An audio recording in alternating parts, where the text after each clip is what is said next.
Hello, everyone, and welcome to Nef Nugget, where I'll give you one tip that would inspire you to act and motivate you to move. And I got a question for you. Are you getting on sales calls with less than ideal clients? When people say, don't you do X? Are you like, where did they get that from? I definitely understand. Been there and done that. That just means that your messaging is off, and it is definitely time for you to refine your messaging. Maybe at one time you did do X and served Y, but maybe some things have changed. And if that is the case, it is definitely time to refine. I am Nefateria Fonda, and I'm a certified business and sales coach for Christian women who are building a coaching business alongside their corporate job.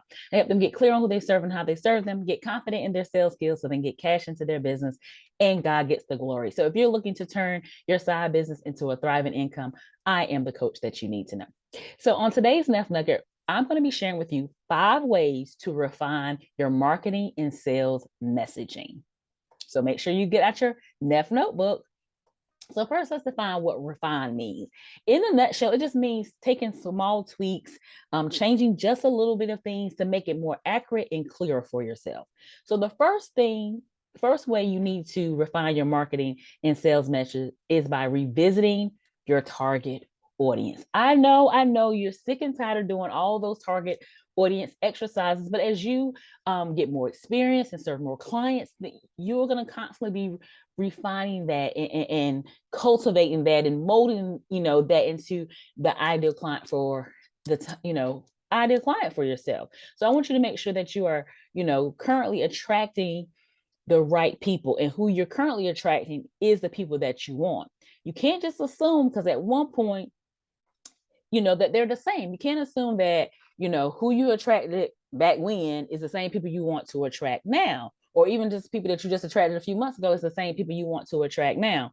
So for example, when I first decided I wanted to work with parallel-preneurs, it was just loosely defined as someone who was building a business alongside their 9 to 5, right?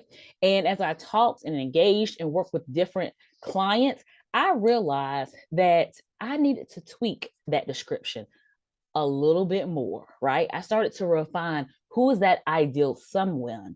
What type of business are they starting, or are they building?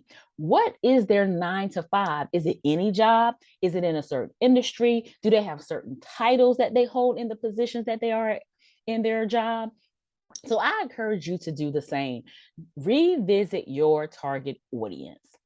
Number 2, steal their language.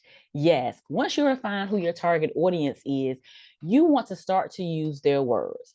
What do they say their challenges are? What do they say that their struggles are? What do they want for themselves? What are the actual words that they are using? And make sure that's what you're using when you are communicating in any content that you're putting out to your audience, or even in your offering.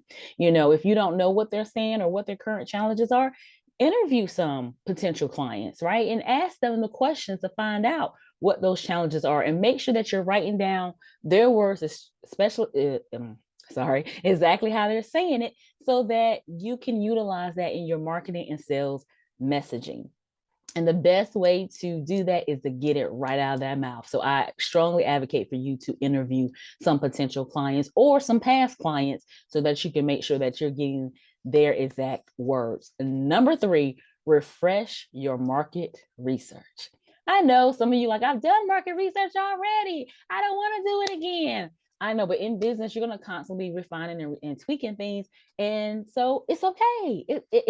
You have all the time that you need to do anything that you need to do to build a business and fulfill your God vision for your life, right? So when is the last time you did market research? Like, I know you're probably saying, Nef, I've already did that already. But how long ago was that? A year ago, 2 years ago, 10 years ago? It's time to revisit that market research. Get an update on whatever the shifts are for your clients and for that industry. What are the trends? It is necessary for you to be able to be relevant and know this information so that you can put it inside of your messaging.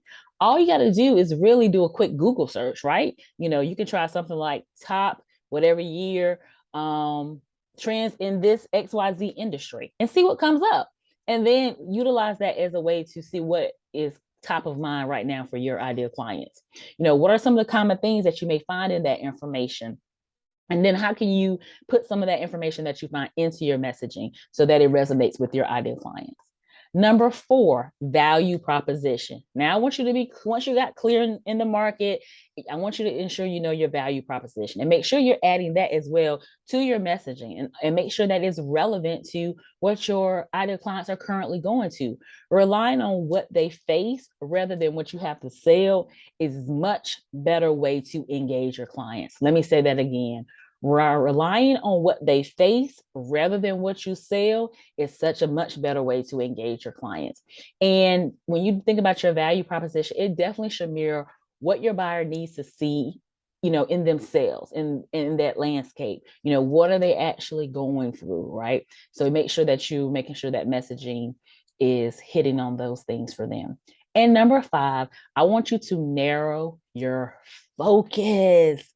I know. I want to help everyone, Nef. My service is great for everyone. Everyone needs a coach. No. We want to narrow the focus. Resist the urge to cover a lot of ground and across your messaging. We don't want to do that. We want to get narrow and specific so buyers can easily recognize that your content is about and for them. Also, one of the biggest problems I see when it comes to your messages is we spend a lot of time, and I mean a lot of time, on words trying to get our target audience to understand us. And what we need to do is show them that we understand them and what it is that they are looking, what it is that they're looking for, what it is that they're going through. You got to make sure that you understand them.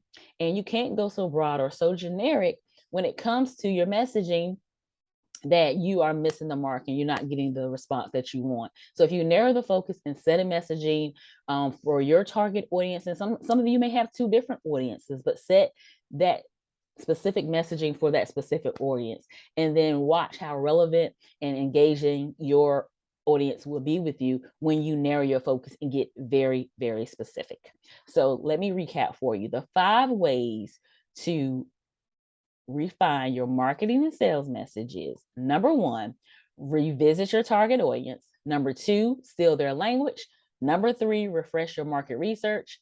Number 4, value proposition. And number 5, narrow your focus.